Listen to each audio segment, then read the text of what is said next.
समक्ष हूँ शुभ्रीति तिवारी। समाचारों की शुरुआत में बात करिए। केंद्रीय गृहमंत्री अमित शाह गुजरात आवशे। विद्यापीठना पदवीदान समारोहमां तेओ उपस्थित रहेशे। 72मा पदवीदान समारोहमां अमित शाह मुख्य मेहमान बनशे। 27 तारीखे सांजे 4:30 कलाके मुख्य अतिथि तरीके तेओ दीक्षांत प्रवचन आपशे। विविध विद्याशाखाना 900 विद्यार्थीओने पदवी आपवामां आवशे। 12 विद्यार्थीओने चंद्रक अपाशे तो प्राणजीवन प्रांगण में आ पदवीदान समारोह योजाવાનો છે।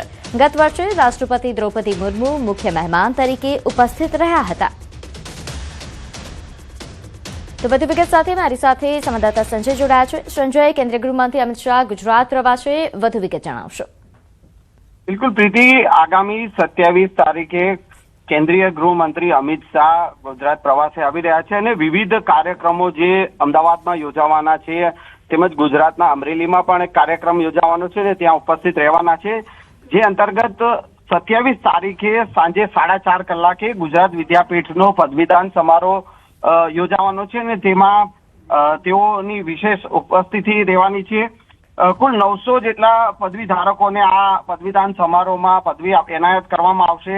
12 વિદ્યાર્થીઓને મંદિર ચંદ્રક અને ધ્વજ ચંદ્રકથી સન્માનિત કરવામાં આવશે અને તેમાં જે છે તેઓ ઉપસ્થિત રહેવાના છે। આદિવાસી ભવનનું તેઓ લોકાર્પણ કરવાના છે। જે પદવીદાન સમારોહ યોજાવાનો છે જેમાં 441 વિદ્યાર્થીઓને 459 વિદ્યાર્થીઓ જે છે તેઓને પદવી જે છે તે એનાયત કરવામાં આવશે। એટલે આ કાર્યક્રમ તેમાંના દિવસભરના જે અલગ અલગ કાર્યક્રમો રહેવાના છે ને તેમાં અમિત શાહ જે છે તે 4:30 વાગે ગુજરાત વિદ્યાપીઠના પદવીદાન સમારોહમાં અતિથि पदे उपस्थित રહેવાના છે। જી આભાર માહિતી આપવા બદલ। હવે આગળ વાત કરીએ ગીર સોમનાથમાં પૂર્વ નાયબ મુખ્યમંત્રી નીતિન પટેલ જેમને સહપરિવાર સોમનાથ મહાદેવ મંદિર પહોંચ્યા હતા અને સહપરિવાર સાથે તેઓ સોમનાથ મહાદેવના દર્શન કરી પૂજા અર્ચના કરી। ઝેનઝી આંદોલન અંગે પણ તેમણે આ દરમિયાન નિવેદન આપ્યું। તેમણે કહ્યું કે યુવાનો હંમેશા વિચાર અને પ્રેરણાથી આંદોલન કરતા હોય છે, ત્યારે સરકારને સમજદારીપૂર્વક સંવાદથી તેનો ઉકેલ લાવવો જોઈએ।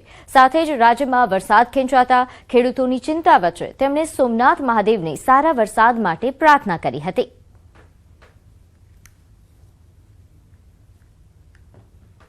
તો હંમેશા એ જ્યારે અમને કોઈ વિચાર આવે, કોઈ પ્રેરણા મળે, કોઈ પ્રોત્સાહન મળે તો પોતાની રીતે આંદોલન કરતા હોય છે।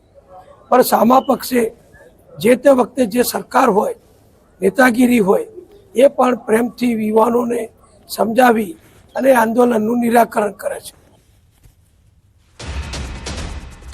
તો ભાવનગર ઝેરી દારૂકાંડ મુદ્દે નીતિન પટેલનું નિવેદન। ભાવનગરની ઘટના અત્યંત દુઃખદ છે। ઘણા લોકોની ધરપકડ થઈ છે। વધુ આરોપીઓની ધરપકડ થવાની શક્યતા છે। પોલીસ કડક કાર્યવાહી કરી રહી છે। દારૂબંધી મુદ્દે નીતિન પટેલનું નિવેદન કે રાજ્યમાં કાયદો વ્યવસ્થા એ દારૂબંધીના કારણે મજબૂત છે। મોટાભાગના ગુજરાતીઓ દારૂબંધીના સમર્થનમાં છે। કરનારા એ ક્યાંય ને ક્યાંથી આવું પીણું કેફી પીણું પ્રાપ્ત કરી લે છે। સરકાર તરફથી, પોલીસ તરફથી સતત કાળજી રાખવાનો પ્રયત્ન થાય છે। એ ભાવનગરમાં જે બન્યું એ દુર્ભાગ્યપૂર્ણ છે અને પોલીસ તરત જ એક્શનમાં આવી અને ઘણા લોકોને ધરપકડ થઈ છે અને હજુ વધુ ધરપકડો થાય એવી શક્યતા છે। હવે જઈએ સુરત, જ્યાં ગણપતિ આગમન વખતે ભીડ જીવલેણ બની ગઈ। ભારે ભીડથી અફરાતફરીનો માહોલ સર્જાયો। મહિલાઓ અને બાળકો ભીડમાં દબાયા। શ્વાસ લેવામાં તકલીફ જેવી સ્થિતિ સર્જાઈ। લોકોના જૂતા ચપ્પલ રસ્તા પર પડ્યા। સુરક્ષા વ્યવસ્થા લઈને ગંભીર સવાલો ઉઠી રહ્યા છે। નોંધનીય છે કે હાલ ગણેશ આગમનને લઈને જે રીતે રેલીઓ નીકળી રહી છે ત્યાં અફરાતફરીના સમાચારો સામે આવી રહ્યા છે, ત્યારે ફરી એકવાર સુરક્ષા વ્યવસ્થાને લઈને આ રીતે સવાલો ઉઠી રહ્યા છે। અહીં ગણપતિ આગમન વખતે ભીડ એકઠી થઈ હતી જે જીવલેણ સાબિત થઈ તે પ્રકારની ભીડ છે, કારણ કે અહીં મહિલાઓ બાળકો દબાયા હોવાના પણ બનાવો બન્યા, જેના કારણે જે સુરક્ષા વ્યવસ્થા ગોઠવાવી જોઈએ તે યોગ્ય ન હોવાનો દાવો કરાઈ રહ્યો છે।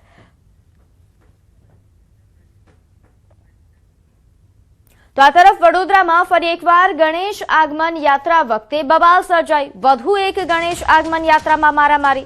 સુભાનપુરા બ્રધર્સ ગ્રુપની યાત્રામાં આ રીતે મારામારીનો બનાવ બન્યો. નોંધ્ય છે કે અહીં યુવકોનું ટોળું એકબીજા પર તૂટી પડ્યું. સુભાનપુરા બ્રધર્સ ગ્રુપની યાત્રા દરમિયાન યુવકોનું ટોળું એકબીજા પર તૂટી પડતા મારામારી અફરાતફરી સર્જાઈ હતી. જાહેરમાં ધીંગાણું થતા દહેશતનો માહોલ પણ સર્જાયો. નોંધ્ય છે કે આ વિડીયો વાયરલ થતા ફરી એકવાર સુરક્ષા વ્યવસ્થાને લઈને સવાલો ઉઠી રહ્યા છે. નોંધ્ય છે કે આ પહેલા પણ વડોદરામાં આ રીતે ગણેશ આગમન યાત્રામાં મારામારી અને બબાલ સર્જાઈ ચૂકી છે, ત્યારે વધુ એક વિસ્તારમાં આ રીતે ધીંગાણું. તો આ તરફ દાહોદમાં પણ આગામી ગણેશ મહોત્સવને લઈને પોલીસ તંત્ર સક્રિય બન્યું છે. નોંધ્ય છે કે ટાઉન એ ડિવિઝન પોલીસ સ્ટેશન ખાતે મહત્વપૂર્ણ બેઠક યોજાઈ. ડીવાયએસપીના અધ્યક્ષ સ્થાને ગણેશ મંડળોના આગેવાનો સાથે બેઠક મળી, જેમાં મહોત્સવ દરમિયાન કાયદો અને વ્યવસ્થા જાળવવા ચર્ચા કરવામાં આવી. સાથે આયોજકોને શાંતિપૂર્ણ માહોલમાં ઉજવણી કરવા માટે માર્ગદર્શન આપી પોલીસ નિયમોનું ચુસ્ત પાલન કરવા માટે અપીલ કરી રહી છે. એક મીટિંગ કરવામાં આવી હતી, બરાબર. એ મીટિંગની અંદર ક્યારે આગમન કરવાનું છે, વિસર્જન કઈ રીતે કરવાનું છે, આપણે કેવું ધ્યાન રાખવાનું છે, તકેદારી શું રાખવાની છે, ટ્રાફિક નિયમન બાબતે શું કરવાનું છે, ધાર્મિક વાતાવરણ જળવાઈ રહે, કોમી સૌહાર્દ બના રહે અને લોકો ખૂબ જ ધામધૂમથી ઉત્સાહથી ગણપતિનું આગમન અને તમામ જે દિવસોમાં આરતીથી માંડી જે ધાર્મિક વિધિ થવાની છે તેમને મનાવે તે માટે શું કરી શકાય તે માટે વિચાર વિમર્શ થયો છે. અને આગામી સમયમાં ગણપતિ ઉત્સવ નિમિત્તે લોકો ખૂબ ઉત્સાહથી મનાવે અને એક ભાઈચારાની ભાવના જળવાઈ રહે અને લોકોમાં ખૂબ જ ધાર્મિક અને પવિત્ર લાગણી જળવાય તે માટે દાહોદ પોલીસ કાયદોની વ્યવસ્થા જાળવવા માટે પ્રતિબદ્ધ છે. જૂનાગઢમાં સફાઈ કર્મચારીઓના ધરણા. 500 થી વધુ સફાઈ કર્મચારીઓએ વિરોધ નોંધાવ્યો. પોલીસ સ્ટેશન બહાર ધરણા પર બેઠા. એડવોકેટ પીડી ચુડાસમા સામે ગંભીર આક્ષેપ કરવામાં આવ્યા છે. ફરજ દરમિયાન ખોટી રીતે હેરાન કરતા હોવાનો આક્ષેપ છે. વોર્ડ નંબર 10ની સેનિટેશન ઓફિસે જઈને ખોટા વિડીયો ઉતાર્યાનો આક્ષેપ. સફાઈ કર્મીઓને બદનામ કરવાનું કાવતરું રચાયા હોવાનો આક્ષેપ આ કર્મચારીઓ કરી રહ્યા છે. સફાઈ કર્મચારી અને વાલ્મીકી સમાજના પ્રમુખ સાથે બોલાચાલીનો પણ આક્ષેપ છે. સમગ્ર મામલે સફાઈ કર્મચારીઓમાં ભારે રોષ જોવા મળ્યો. એડવોકેટ સામે એ ડિવિઝન પોલીસ સ્ટેશનમાં ફરિયાદ આપવામાં આવી. વખત કર્મચારી ઉપર આવા માણસો આવીને રોગ જમાવતા હોય છે, તો આપ સૌને હું વિનંતી કરું છું કે આપ સૌ પણ અધિકારીશ્રીઓ અને પદાધિકારીશ્રીઓ પણ આની ઉપર ફરિયાદ કરો. જ્યાં સુધી જો આની પર ફરિયાદ પદાધિકારી તેમજ અધિકારીશ્રીઓ ફરિયાદ નહીં કરે તો અમારી સ્ટ્રાઇક ચાલુ રહેશે. આગળ વાત કરીએ મહેસાણાની જ્યાં ઊંઝામાં જ્વેલર્સની દુકાનમાંથી સોનાની ચોરીનો બનાવ બન્યો. કેસર ભવાની જ્વેલર્સમાં ગ્રાહક બનીને 2 ગઠિયા આવ્યા. વેપારીનું ધ્યાન ભટકાવી 3 લાખના સોનાની દાગીનાની ચોરી કરી. અહીં સાગરીતે ચાંદીની રાખડી ખરીદી વેપારીનું ધ્યાન ભટકાવ્યું. નજર ચૂકવીને 24 ગ્રામ સોનાની કડીઓ પેન્ટના પાછળના ખિસ્સામાં સંતાડી અને ફરાર થઈ ગયો. સોનાના કાનની કડીઓ પણ ચોરી થયા હોવાની માહિતી સામે આવી છે. આ સમગ્ર બનાવનો સીસીટીવી વિડીયો પણ સામે આવ્યો છે, જેમાં જોઈ શકાય છે કે કઈ રીતે હાથ ચાલાકી આ ચોર કરી રહ્યો છે. 3 લાખના સોનાની ચોરી થયા હોવાનો આક્ષેપ છે, જેના કારણે હવે તપાસ પણ હાથ ધરાઈ છે.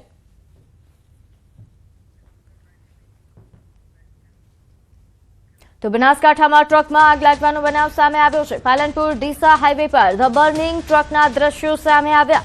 ચડોતર પાસે સીએનજી ટ્રકમાં આગ લાગી. ટ્રકમાં આગ લાગતા જ અહીં અફરાતફરી મચી ગઈ. રોડ પર આગના કારણે વાહન વ્યવહાર પ્રભાવિત થયો. પાલિકાના ફાયર ફાઇટરે પાણીનો મારો ચલાવીને આગ પર કાબુ મેળવ્યો.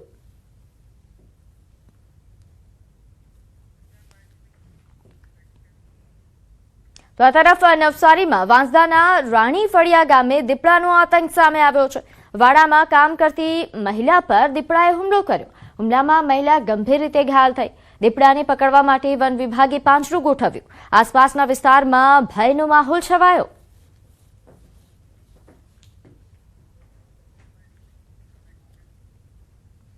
હવે વાત કરીએ ઝેરી દારૂકાંડ બાદ પોલીસ સક્રિય થઈ છે. અમદાવાદના સાણંદમાં પોલીસના દરોડા. સાણંદ જીઆઈડીસીમાંથી દારૂ પકડાયો છે. મોટા પ્રમાણમાં દારૂનો જથ્થો ઝડપી પાડવામાં આવ્યો. 1200 બોક્સમાંથી 32,392 દારૂની બોટલ જપ્ત કરાઈ છે. વીરપુર પાટિયા પાસેથી આ દારૂનો જથ્થો પકડાયો છે. તો અમદાવાદના સાણંદથી હવે દારૂનો જથ્થો ઝડપાયો છે. અંદાજે 32,392 દારૂની બોટલ જપ્ત કરવામાં આવી.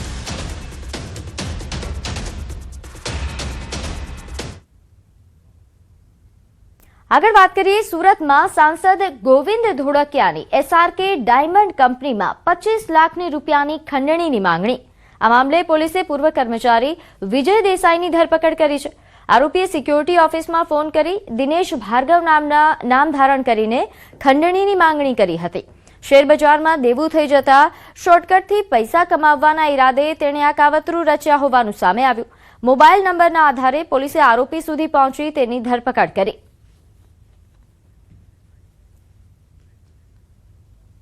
આગળ વાત કરીએ અરવલ્લીના ખેડૂતો માટે સારા સમાચાર. શામળાજીના મેશ્વો જળાશયમાંથી પાણી છોડવામાં આવ્યું.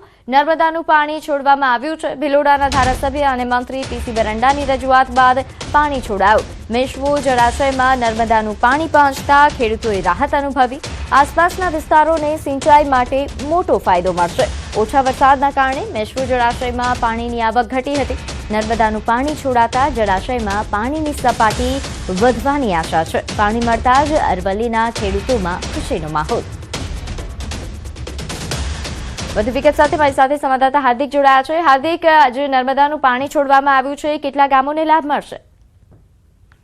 ચોક્કસ. જે પ્રકારે ઉત્તર ગુજરાતમાં ખૂબ ઓછો વરસાદ છે તેને લઈને જે રાજ્યના મંત્રી છે PC બરંડા, જે સ્થાનિક ધારાસભ્ય પણ છે, તેમના દ્વારા રજૂઆત કરવામાં આવી હતી કે મેશ્વો જળાશય જે યાત્રાધામ શામળાજી પાસે આવેલું છે તેમાં નર્મદાના જળ ઠાલવવામાં આવે, જેની હાલ શરૂઆત કરી દેવામાં આવી છે. નર્મદાના જળ પાણી હાલ છોડવામાં આવી રહ્યા છે મેશ્વો જળાશયમાં.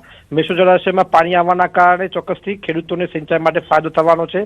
સાથે સાથે જે પાણી પુરવઠાની જે લાઈનો જઈ રહી છે લોકોના ઘર સુધી, તેને પણ ફાયદો થવાનો છે. એટલે કે સતત જે વરસાદી માહોલ ઉભો થવો જોઈએ, વરસાદ વ્યાપક થવો જોઈએ, તે ન થવાના કારણે આખરે આ જે નિર્ણય લેવામાં આવ્યો છે તે ખેડૂતો માટે અને લોકો માટે ખૂબ સારા સમાચાર છે. અને નર્મદાના પાણી અરવલ્લી જિલ્લામાં છોડવામાં આવતા ખેડૂતો ખૂબ ખુશખુશાલ જોવા મળી રહ્યા છે. જી, આભાર માહિતી આપવા બદલ. જામનગરમાં ધુવાબ નજીક અકસ્માતમાં પતિ પત્નીનું મોત થયું. બસ અને બાઇક વચ્ચે ગંભીર અકસ્માત સર્જાયો હતો. બુલેટ સવાર પતિ પત્નીના કરુણ મોત નીપજ્યા. અકસ્માત બાદ રસ્તા પર ટ્રાફિક જામની પણ સ્થિતિ સર્જાઈ. મૃતદેહોને PM માટે GG હોસ્પિટલ ખસેડવામાં આવ્યા છે. પોલીસે સ્થળ પર પહોંચી માર્ગ ખુલ્લો કરાવ્યો. તો અકસ્માત બાદ રસ્તા પર ટ્રાફિક જામની સ્થિતિ સર્જાઈ હતી, જે બાદ ટ્રાફિક પોલીસ ઘટના સ્થળે પહોંચી અને ટ્રાફિક ખુલ્લો કરાવ્યો હતો. નોંધનીય છે કે આ ખૂબ જ ગંભીર ઘટનામાં પતિ પત્ની બંનેના મોત નીપજ્યા છે. ધુવાવ ગામ નજીક આ અકસ્માત સર્જાયો હતો. તો ભાવનગરના કાળિયાબેડ વિસ્તારમાં આવેલી માધવ બોયઝ હોસ્ટેલમાં ધોરણ 9ના વિદ્યાર્થી સાથે ગંભીર રેગિંગની ઘટના સામે આવી છે. પીડિત વિદ્યાર્થીના પિતાના આક્ષેપ મુજબ 4 સિનિયર વિદ્યાર્થીઓ અને 2 રેક્ટર દ્વારા વિદ્યાર્થીને મારવો, માથું દબાવડાવવું, પરાણે સિગરેટ પીવડાવવી અને વિડીયો બનાવી ધમકી આપવી જેવા ત્રાસ આપવામાં આવતા હતા. સમગ્ર ઘટનાના CCTV ફૂટેજ પણ સામે આવ્યા છે. પિતાએ 3 દિવસ અગાઉ પોલીસમાં લેખિત અરજી કરી તપાસ અને યોગ્ય કાર્યવાહી કરવાની માંગ કરી છે.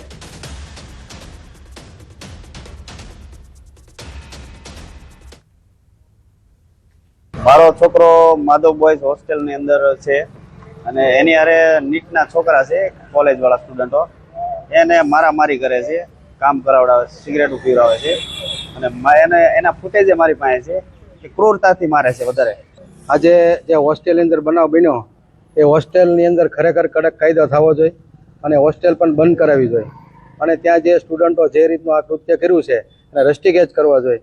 આગળ જતાં આ છોકરાઓ જો